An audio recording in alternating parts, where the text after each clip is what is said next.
Welcome to Blizzard Fire. We hope this video helps fire up your solution. You begin by opening the Districts panel and selecting the area you want to change. This is fast and intentional. Make sure to enable any needed DLC or custom style packs, because missing assets cause gaps. Once done, paint the district boundary and export a named preset or save a backup. This protects progress. You should also pre-plan zoning and key road shapes, because district styles adapt to underlying road and building density. That planning makes later tweaks efficient. You now pick a style template and inspect sub-style options. This is where the look forms. When you toggle residential versus commercial variations, the game swaps assets based on probability, so raise or lower those sliders to control frequency. Next, tweak color palettes and density settings. Higher density yields taller buildings, and palette shifts alter roof and facade tones.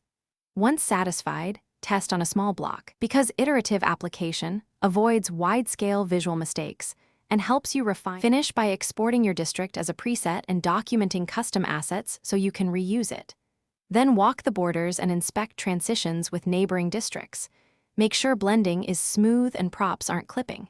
If you spot errors, try reapplying the style in smaller sections, because that isolates problem assets. And if things go wrong overall, reload the backup, temporarily disable conflicting mods, and reapply. That sequence resolves most style conflicts and restores stability.